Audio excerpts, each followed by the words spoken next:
The Left Wing Podcast in association with Land Rover. Whether you're headed to a match or a weekend away, there's plenty of space for your team and their gear in the new Discovery Sport. They were O'Driscoll, Morgan, extra man is Fitzgerald. Oh, Fitzgerald is cutting back inside!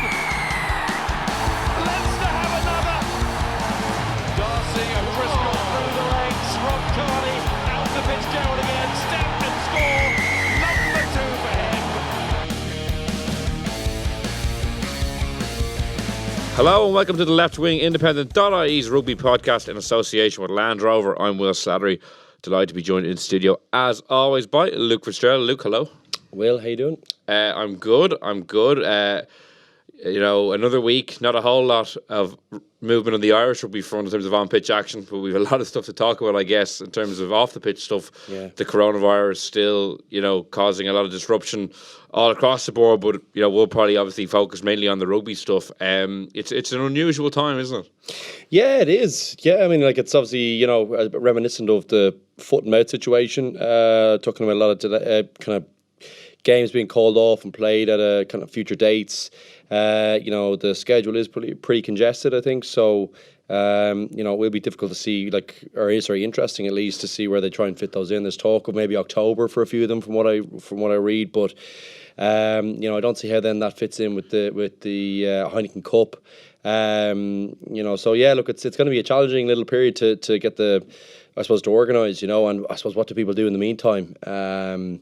Interesting to see what all plays out. It's kind of I'm not going to say uncharted territory, but it certainly is seeming like it's kind of heading towards that. Yeah, no, definitely. I'm delighted to be joined on the line by our coronavirus correspondent, Ruaidhri O'Connor, who has been giving us all the updates of the Irish Independent. Ruaidhri, and you've been a busy man today as well. Maybe you should just give us the latest, and then we can maybe just kick around what it means for the Irish teams in general. Yeah, well, I mean, today the Six Nations followed up on yesterday's cancellation of the men's game postponement of the men's game by confirming that the under-20s and the women's game are also going to be postponed, which was, it was kind of strange that those two games were conspicuous by their absence from yesterday's statement. So those two games were scheduled to go ahead. I think they were in Perpignan this weekend, and they're now, going to be played at a later date, which causes complications for both of those teams. The under-20s stop being under-20s at the end of the season, so they'll probably want to play those games before their World Cup, which just happens to be on in Northern Italy, and then in June or July. And then the women have this massive World Cup qualification tournament in September. So playing a game in October is probably no use to them. And Italy are one of the teams that are playing in that tournament. And they're also playing them, in a refix Six Nations game at some stage. So that's all up in the air. And then Pro 14, Pro 14 sent an email today to confirm that Munster's game against Treviso is now, their second game against Treviso is now off home game, which was to take place in Irish Independent Park, as is, I think it was Zebre and Cardiff Blues. So they had already postponed the Ulster Zebre game, and the Munster are supposed to be playing Treviso twice this month.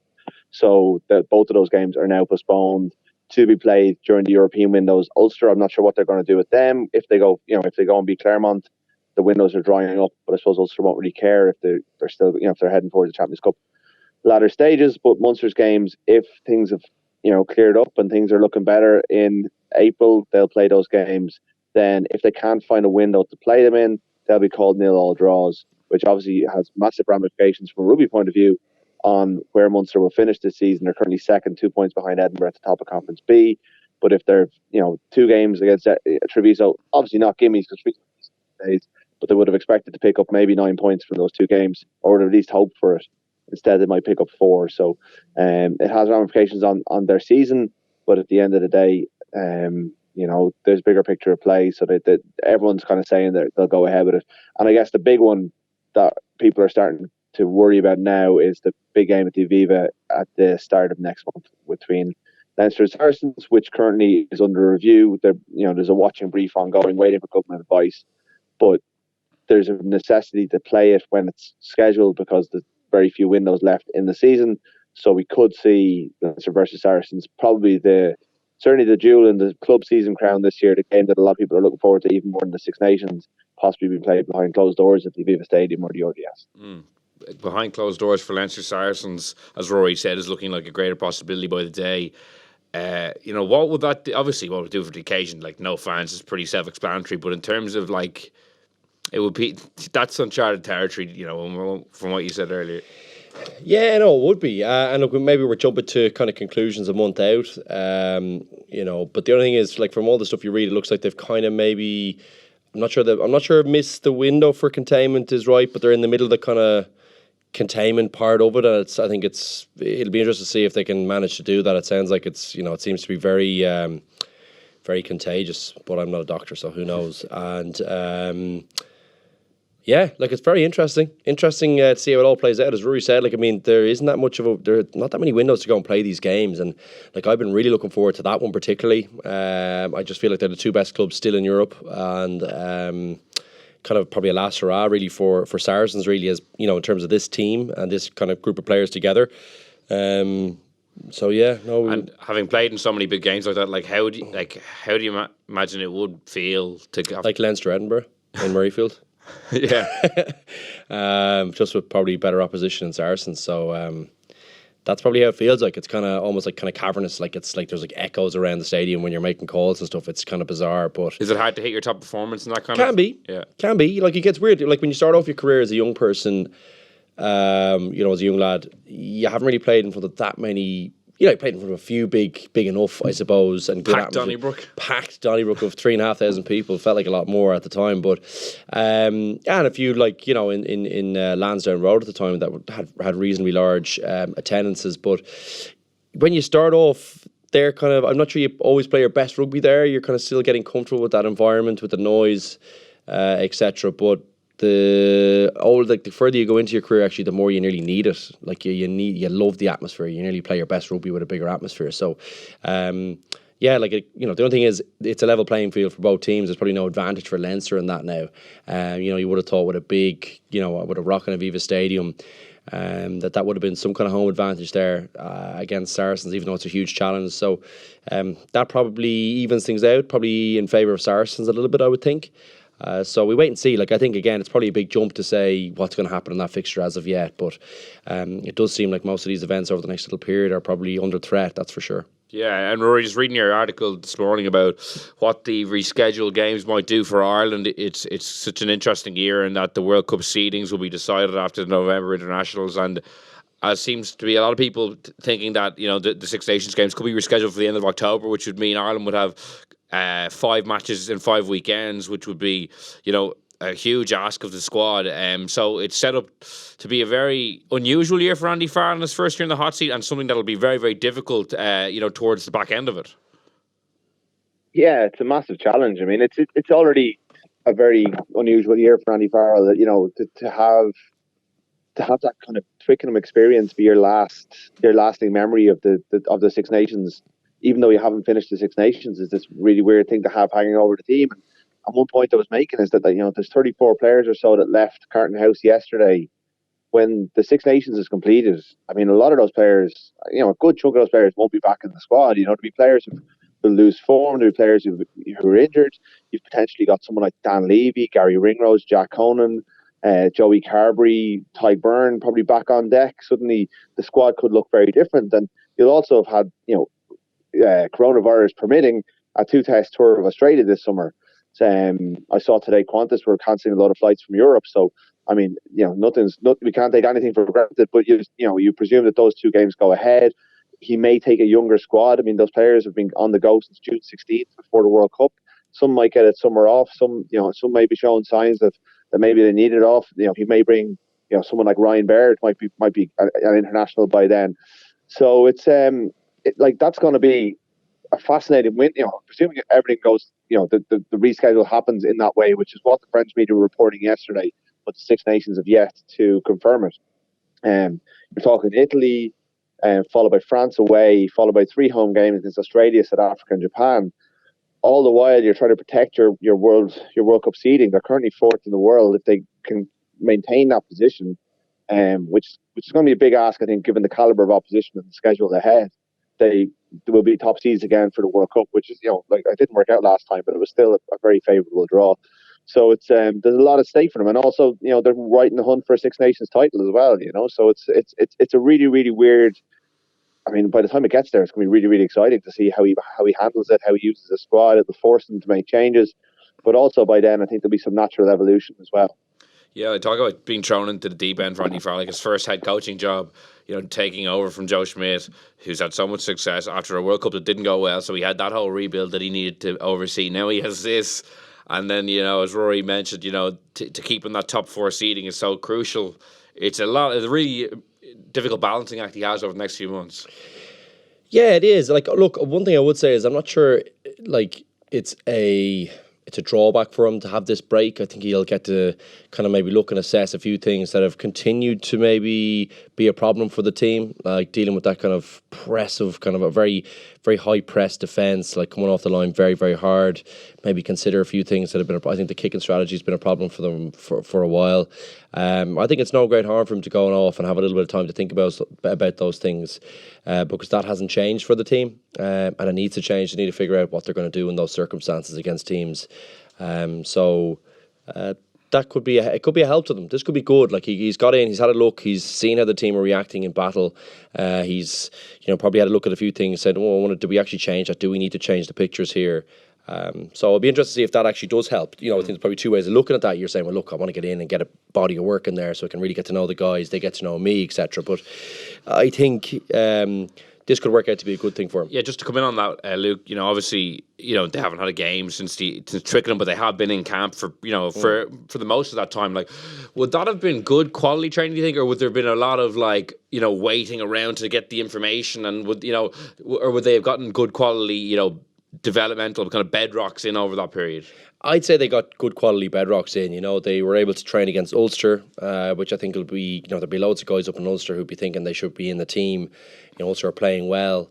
I'd imagine they were very up for the training session. So I'd imagine that was pretty intense, and a good run out for both sides, but particularly for this Irish team who are still trying to settle into a new coaching staff. I think trying to, at the risk of, I'm probably going to repeat myself, but they do need to figure out what they're going to change and how they're going to do it. So the only way you do that is in, a competitive environment against people who are up for it. So I think, the Ulster fixture the Ulster kind of training session sounds like it was a good idea because those guys would be mustered for that. That was their kind of opportunity to be in the shop window, having not been selected in the team. There's loads of people up there who'd be thinking they should be there. So I think that was a good idea, and I think it'll be useful for the team. And look, the challenge for them now is that they break up and do they get to bed in all these things? Over a 10-week camp, when you're playing games in the middle of that, you get to bed in a few of the ideas. That might be a challenge for them, but I'd suggest it isn't. I think the time off will be good for them because it looks to me like they need to reassess quite a bit. Yeah, and Rory, I know you were off for a few weeks on paternity leave. Congratulations, by the way, on the new edition. Thank you very much. But I'm sure you're keeping an eye on rugby as well. What have you made of the last couple of weeks? Because I can't remember when you went. Were you around for the Wales game? I think you were, weren't you? Yeah, no, I went 2 days before Twickenham, so I missed Twickenham. That means no baby gifts. No gifts? Yeah. Unbelievable. Colleagues. But what did you make of that, that and the fallout, and what's your read on that? I mean, it was just, you can take, when you take the emotion out of it a couple of weeks on, it just confirms the trend of games where Irish teams, including Leinster and Munster against Saracens last season, have been bullied by the English. And, Luke's kind of pointed out a couple of the tactical elements in terms of the English line speed and how they have struggled to deal with that. But we're also seeing kind of, the same players making the same mistakes against similar opposition in the biggest games. And I think it has to, you would hope that it confirms in Andy Farrell's mind that there's a need, firstly, that, for all the, say Conor Murray, Johnny Sexton, Peter O'Mahony, not necessarily, all play badly on that day, but it doesn't matter whether he's on a central contract, it doesn't matter whether a player has 100 caps or 20 caps. Go with the guy that's informed, go with the guy that's physically primed to play against the team you're playing at the weekend. I think the time of reputation getting into the team has to come to an end at this stage. I thought the World Cup should have been a watershed in that regard, but it wasn't. I thought he went with too many of the same players during the Six Nations. I know it worked out against Scotland and Wales, albeit Scotland wasn't a great performance. But I think England are so good at the moment. They're just able to expose all of your deficiencies. I know they didn't hammer Ireland or Wales on the scoreboard, but I think in both games they were physically and tactically superior pretty much across the board. and they just show you, like they just show you the level, and they show you exactly what's wrong with your team. So I think Luke's right. He's got time now to make a lot of those really tough decisions that would have been, especially with Italy gone. I think he would have rotated against Italy and then possibly used good performances against Italy to kind of justify making further changes into the final game against France. I think it would have been difficult for him to make really wholesale changes going to Paris with potentially, Six Nations title still on the line. I think Australia, I think the fact that he's got Italy, at that first of those window, if those games go ahead, he's got more players coming back. He has got more scope to change now. But I think if he keeps picking these players who are looking at the moment past their best, and certainly possibly too comfortable in the jersey and too distracted by what's going on outside, they seem almost more upset by what's being said about them than the results on the pitch. I think unless he recognises that and starts at least challenging them by taking them out of the team and giving others a chance, we're just going to keep seeing the same kind of results against the biggest teams. Can't argue with that. Will's looking at me here for an answer. You can't see it. Yeah, no, it is. But yeah, I can't argue with any of that, to be honest with you. Like, I'm not sure, maybe the English game is the one to necessarily judge the guys who are being selected on. I would say I was probably looking more at the Scottish game, actually, in terms of that, because I felt like there was that kind of malaise was still there, I think, a little bit. And there's probably fairly good excuses for that. You could say, well, look, that was the first game of the championship. And you can have an excuse for every game. You could. No, you could. I think that's fair enough to say, Will. I do think generally at the start of the championship, the better rugby is played, the later in the championship from an attacking perspective. But I still think from a defensive perspective, there was some poor errors in that as well. Like, Stuart Hogg scores that try. I think it looks very, very different in that game. And that was a clear try. And I think the referee blocked us out for one of our ones. Now, we were pressuring them, we may have got it anyway. But yeah, like, I do think there are some deficiencies there. I think he has a bit of an opportunity maybe to do that now. I know I agree with Rudds in that the Italian game would have been a perfect time, I think, to create some kind of mandate to go and make a few changes that maybe he felt like he couldn't do before that. I feel like he's kind of missing a window. There would have been a mandate in place there for him to go and make changes if there was lots of guys he brought in the Italian match who played well. But my gut sense is that he might have missed a window on that. I think the real opportunity to do that was straight away after the World Cup, whereas now he's actually selected these guys, and I actually think they didn't all play that badly. I think what we might get, and what we may continue to get, is kind of this sporadic performances, whereas you might have, and the tendency then is to give the person one more chance after a good game. So we've had this kind of up and down rather than like a kind of steady trajectory upwards, and that's going to be a challenge for him, because I think the age profile as well, he's going to have to take some of these people out, and then as he introduce people who maybe aren't used to or haven't had enough exposure to the level too late into the World Cup cycle. And we talk about the cycle again, but every other team is talking about it as well. England are talking about that as well already. So it'll be interesting to see how all that progresses and whether or not this actually ends up being a good thing or a bad thing for him. But I would suggest, and I hope I'm wrong, that he's kind of, there's probably the opportunity to do this or to make a lot of the changes in the kind of tough positions was probably missed at the start of the championship. So, you keep giving, and these guys are good players. Like, you keep giving them chances, like they'll play well. But there's probably an opportunity there to blood some new talent. And so, look, we wait and see on that. Yeah, and Rory, just one thing you said that you also mentioned in your, I think, a piece you wrote last week, it was about the criticism that some of the players are getting and their reactions to it. You had Johnny Sexton coming out very strongly against Ronan O'Gara.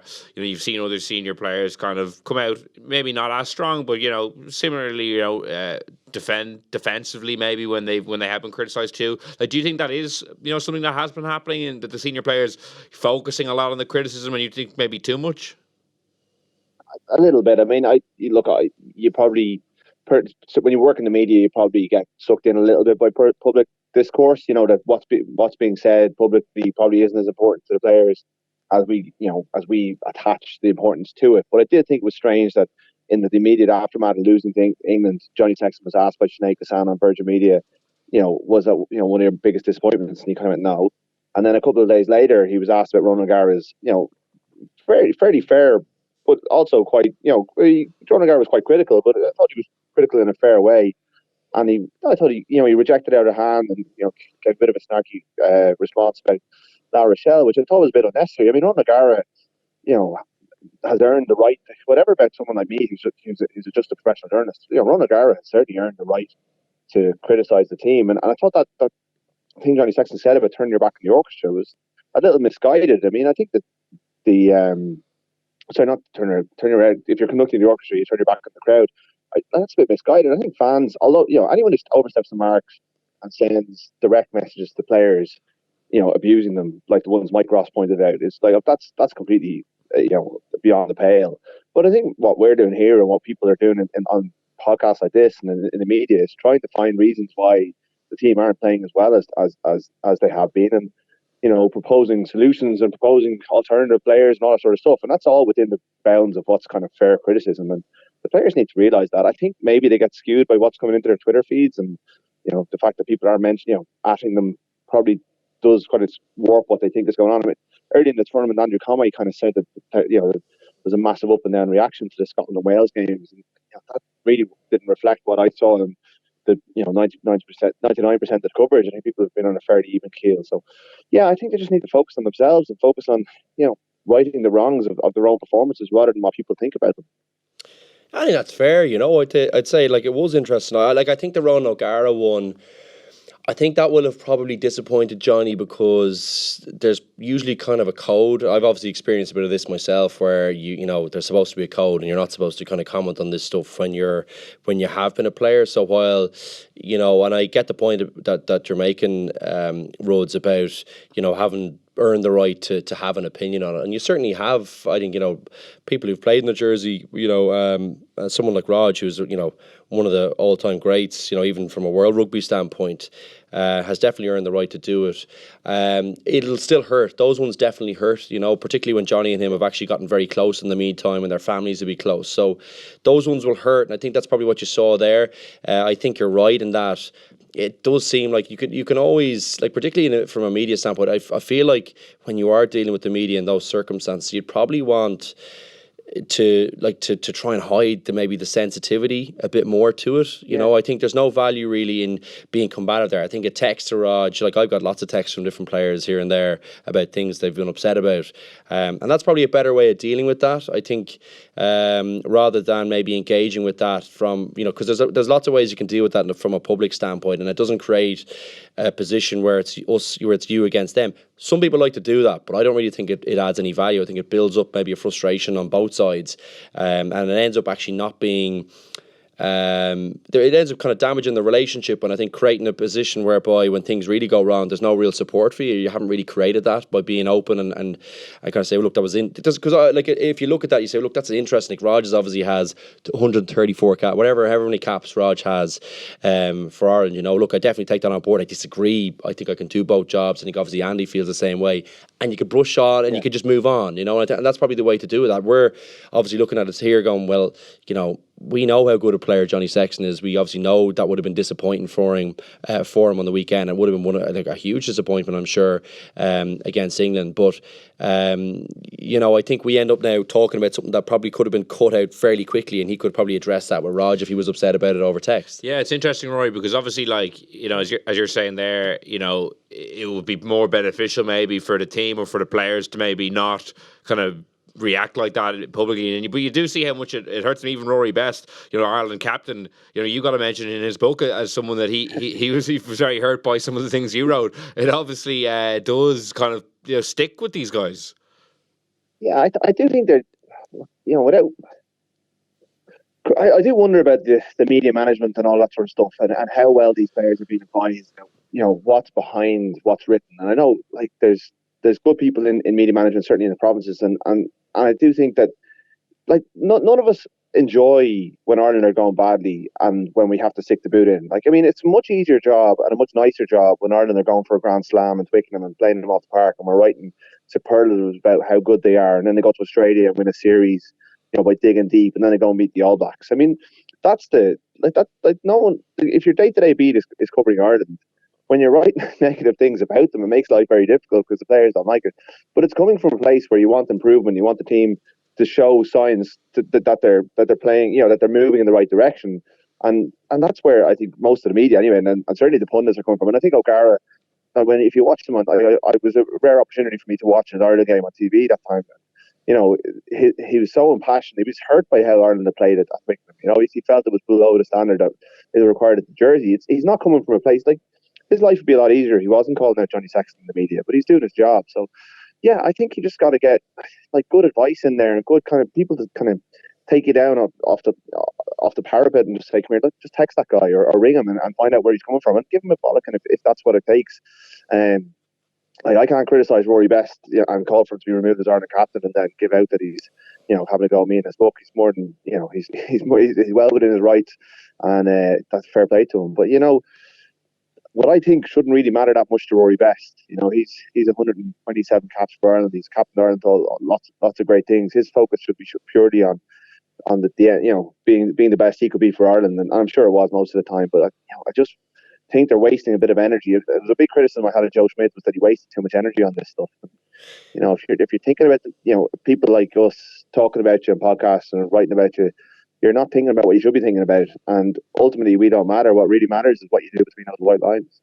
Completely agree. That's a good take on it, because I think the temptation is always to create a situation where you feel like everything you say actually really matters, when really I completely agree with you, Rhodes. I think no one here is looking at enough rugby to really be informed enough to be giving really good advice to someone like Johnny Sexton, who compared to us is he's a rugby savant, we're just not in the same league as, we're just not watching enough, we're not analysing enough, we haven't experienced the white heat of battle playing 10 when things are going bad or things are going good.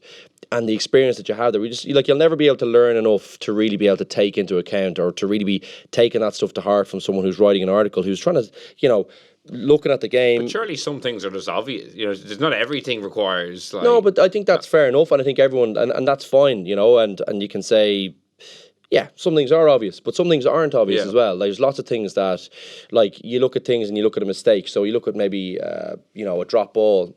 Say, for example, the drop ball behind the England goal, for their first try and the chip over the top. Well, some people will say, well, that was a mistake by Johnny. But clearly it was a bad bounce and they shouldn't let it bounce. But really, someone else was out of position for that.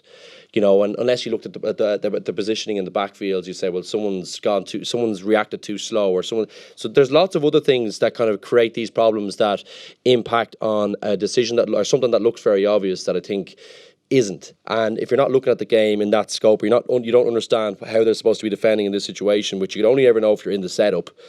It's very hard to know those things. So we'll never know those things. And all these things have an impact and have a knock-on effect on, something that looks very obvious to us. And yes, it is, some of those things are clear and obvious. But there's lots of other things that impact that. And I would say, to someone like Johnny or to other people in the setup who are looking at that, make sure that you are, that you're, I would say you should know when those things are going wrong, the obvious things, but you should also know when there's lots of other things that impacted that. And when you feel hurt that someone's only pointing out the obvious thing, you have to understand that they're not going to see all the other stuff from behind you. They're not going to be able to do it. They can only comment on what they can see. And I think based on that, you probably shouldn't be getting offended by the stuff, but you also shouldn't be letting people blow smoke up your arse. If by that logic you're not getting offended, then you can't be letting them blow smoke up your arse when things are going great. You have to try and stay in that even keel. Easier said than done. At the end of the day, all these guys are human. And one thing I would say is we are always looking for a little bit of interaction with the players as well. So sometimes while it doesn't add value I'm more giving it from a player perspective where I'm saying, does it really add value to do that for you? But from a media perspective, it's great. We've nothing to talk about because all the games are cancelled. Yeah. But we end up having we end up having something to talk about now where which is kind of good. We want players to be showing emotion from time to time and showing that it means something to them and that it hurts that someone like Ronan O'Gara, who I'm sure Johnny would absolutely respect, it says something and it kind of hurts his feelings. It's good. That's we want that. We always are calling for that, but I'm giving it from the player perspective, saying, does it really add value for him? I'm pretty sure it doesn't. Well, we've done well to knock a half an hour of no games. How was that? We might, just to finish up, talk about the two matches over the weekend, Rory. Obviously, while the Six Nations is now taking a hiatus until the autumn, we are leaving with a much different look on the championship than we had before last weekend. France were in the driver's seat. They lost to Scotland, after that red card. Another moment of madness. We've seen that before, similar at the World Cup. And then England obviously rolling over Wales while it was tight in the scoreboard, as you mentioned earlier. They were a good bit better. Was the big story of the weekend for you, France maybe reverting to type a little bit, or was it England's big win? What did you take away from it? Well, firstly, it's not unless I've missed something, Wales Scotland still going on, isn't it? Oh, yeah. I think. Yeah, so at least we thank God for. I'm pinning a lot of hopes on that. That's pretty much my rugby watching for the weekend. I might try and get into Trinity and Lansdowne on Friday night just because you get starved to this stuff. But at least there's one game on TV on Saturday. Yeah, the big story of the weekend. I mean, the big story of the weekend seems to be Joe Marler. Really, I mean, it's kind of dominated everything else. But yeah, like from a rugby point of view, France falling so far short, having been, and it didn't come as like just listening to stuff and reading stuff. It seemed like a lot of people had earmarked this as a potential, a real banana skin. People had seen that Scotland have been actually quite good. For a team that's results are really poor, but they performed really well in Dublin. They were decent in horrendous conditions against England, and they've had a couple of big moments go against them. They're fairly comprehensive winners against Italy. That they always had the capacity to, at home to this young coming French team that they could do something. And they've all, Murrayfield has long been the graveyard of Grand Slams. It's going back decades. So the fact that they imploded to such a degree and got the red card, it's kind of disappointing when you think about the excitement that was behind this French team. But at the same time, you kind of, I suppose, there's a dose of reality biting there as well. Throws it open. I mean, this would be a phenomenal Super Saturday to finish off in Paris this weekend if France had if with 3 teams, maybe 4 teams even going for the title at the weekend. It's such a pity that's not going to be that proper grand finale. But yeah, I think it just sums up a Six Nations that really, these post World Cup Six Nations are kind of weird. England we're still having a bit of a hangover when they went to Paris and got the rat handed in the first half, but have kind of come back to the team that they were. Apart from that, I think everyone is in a bit of transition. It's I still think England are the class team in the tournament, even though France, stole a march on them on the opening day. Yeah, I think, look, it probably did show up a few things. I think if you look at the Wales game, like Entamak gets that intercept, that goes either way. If he throws the dummy, Wales are probably pretty close to scoring a try off the back of that, and it's a very different story. And they did look like they were kind of wilting, like the amount of Welsh line breaks in the game. If they'd been a bit more clinical, they probably could have, I think, put a bit more pressure on France at least, and probably would have, could have been a very different story. So I think maybe it is a good time for them to maybe go and reassess and say, look, if we really look at the Welsh game, and if we look at this, like, we just can't have these kind of moments of madness from guys. You need to make an example of it. And I think they'll probably look and say, look, there's still a bit for this team to go. But I think, look, there's lots of positives for them so far. It is a shame, as Ruaidhri said, we don't get to see them on a Super Saturday, in Paris against an Irish team that I think will be really gunning for them, and will feel like there's a few areas where they could definitely, like, if you can hang in there long enough against them, like the Irish team would definitely be looking at that Welsh game and saying, look, there's opportunities there. Like, they will give up opportunities now. They'll be difficult to contain. There's lots of flair. Dupont missing would have been big, but because that chip across, like, that was just a class piece of play. But leaving that, like, they have that ability there. But if you can stick with them, if you can stick tight defensively, if you can manage them, they will. There's still a few of those cobwebs, I think, from the last 10 years that are there. You're talking about a little bit of a few fitness issues once you get through the kind of 50-60 minute mark. Can they hang tough with you? Can they go through the longer phases? And we see, is the discipline there? Clearly there's a bit to work on in a few of those facets, but still would have been a big ask. What about Scotland for you? Yeah, Scotland have been good. Like, I like Stuart Hogg at a moment of madness. Like, what a player he is, but that could have been a very different story against Ireland as well. So I think Ireland had more of the game, but not by much. And I think they've been very positive. It's interesting to see that the Finn Russell thing hasn't seemed to impact them as much as everyone thought. May end up actually being a positive for them. I think Finn Russell is a quality player. You can see he can do great things, but is he consistent enough? And I would suggest that there's probably a balance to be struck there between his. I would certainly suggest, that there's a balance to be struck between those moments of flair and maybe just being consistent and kind of delivering on, the basics of the game. And I think Hastings has probably done that for them to a certain extent. Now, you still see bits of flair and a few mistakes from a young guy kind of, new in the position, or newish in the position at least, of playing international rugby at 10. So, yeah, like, I think they've looked good. I'm happy for Gregor Townsend. I like Finn Russell, but I think that actually might end up being a good thing for them, Will. Saturday is the big one, because because, you know, they've had big wins at Murrayfield, you know, load of times over the last couple of years under Vern Cotter and Gregor Townsend, and oftentimes then they've gone away and they haven't backed it up. So they haven't won in Cardiff, I don't think, since maybe 2002, and that's their only win away from home in the Six Nations, besides that one in Croke Park that hasn't come against Italy. So it's a huge ask in terms of backing it up. But Roy, maybe to finish up on the England-Wales game, you mentioned Joe Marler earlier. That incident obviously has gotten a lot of attention. Kind of in the moment when the replay came up, it was kind of played for laughs a bit, and then subsequently I think people are maybe getting a bit more worked up about it and think that it's kind of like Alan Wynne-Jones kind of after the game kind of summed it up. You know, what did you make of the incident, and what do you think that should happen now to Marler?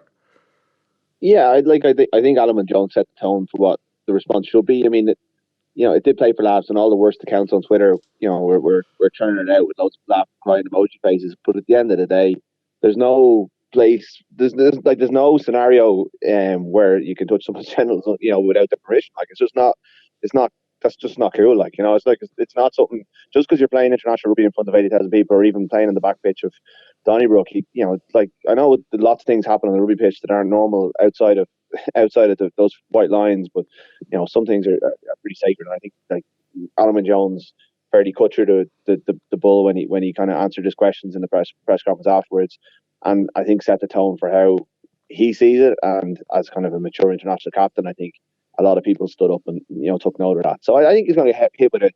No one's calling for, you know, life bans or you know too lengthy stuff, but I think, you know, he needs to be made an example of. Like, I think he did it in another Premiership game last month or the month before. Someone sent me a video of it.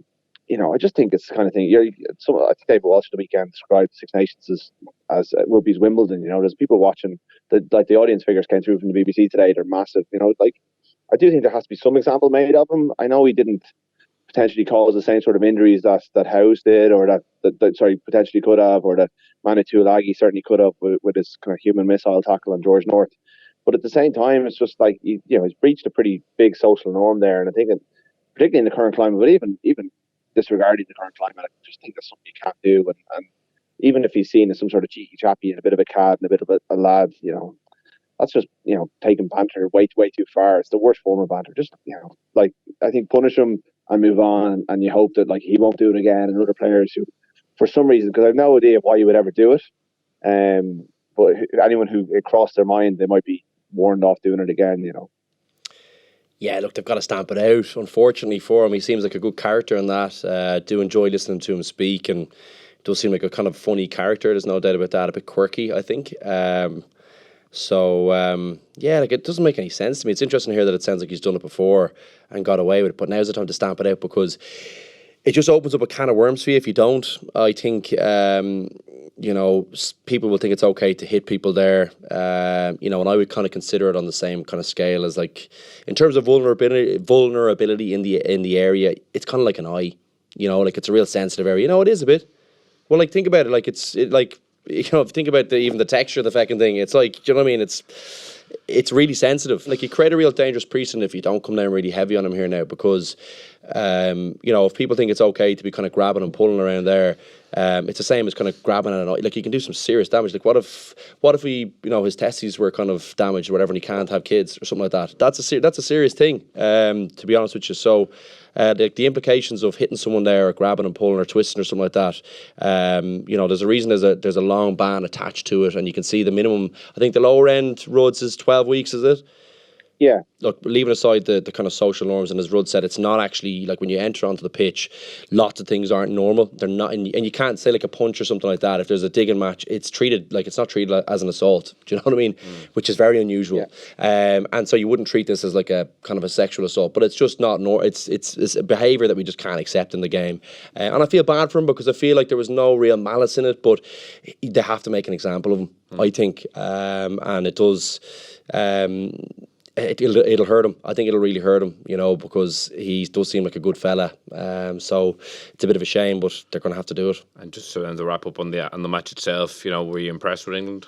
Really impressed. Yeah, I thought they were excellent. Like, there's lots of things I don't like about them. I hate all the kind of sledging and all that kind of stuff. Like, I just think there's no need for them. I think they could do what they're doing and be a class act at the same time.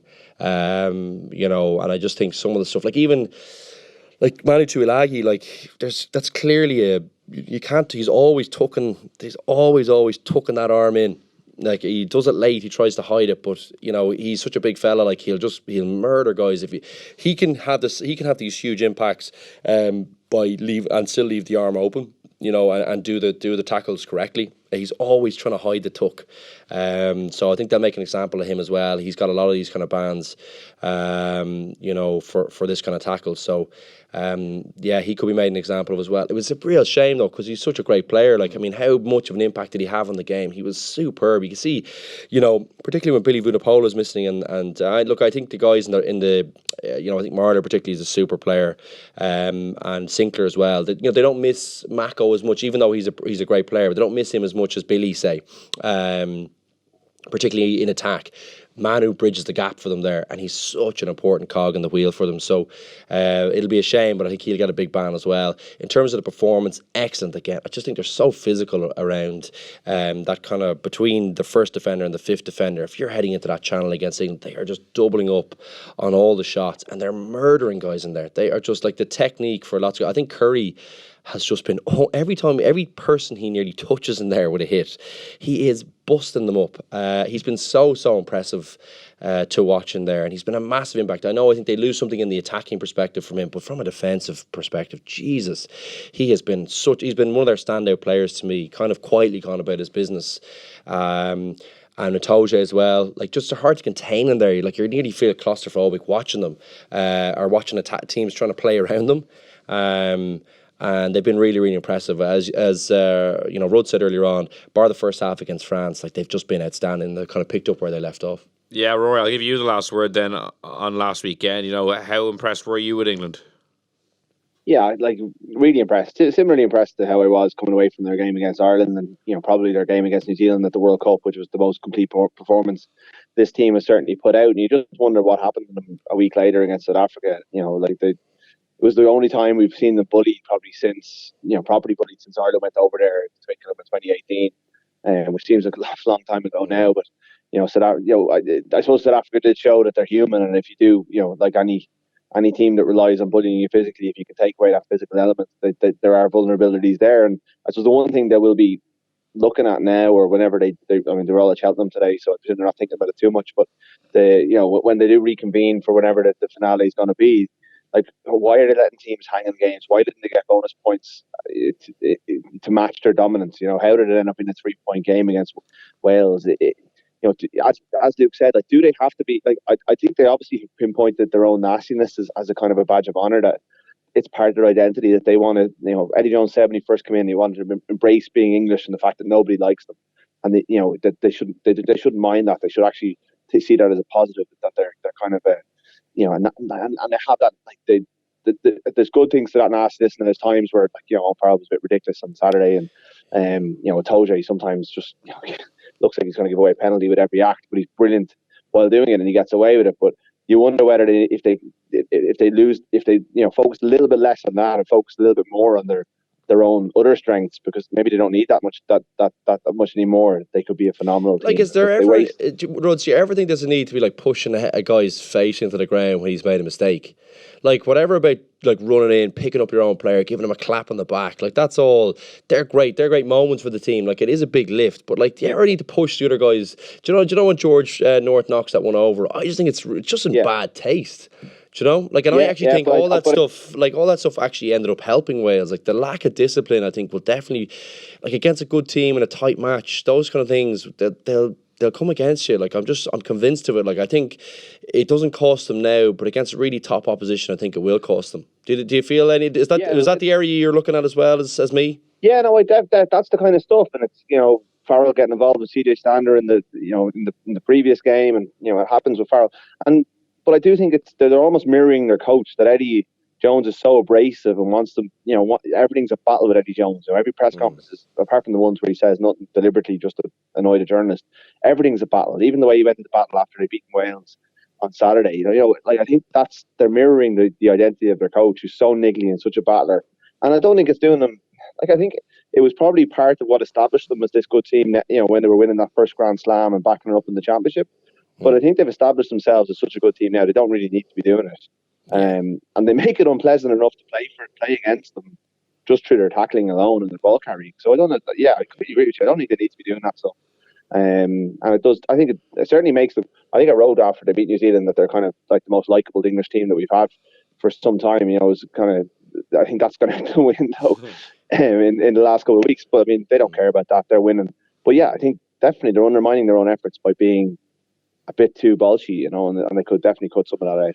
Yeah, but they are, I guess, in the prime position now to maybe win the Six Nations whenever it does resume. But for the moment, Rory, Luke, thanks so much for joining me.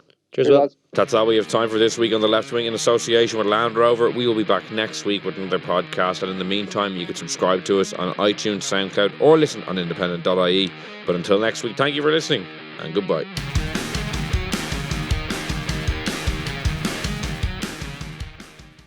The Left Wing Podcast in association with Land Rover. Whether you're headed to a match or a weekend away, there's plenty of space for your team and their gear in the new Discovery Sport.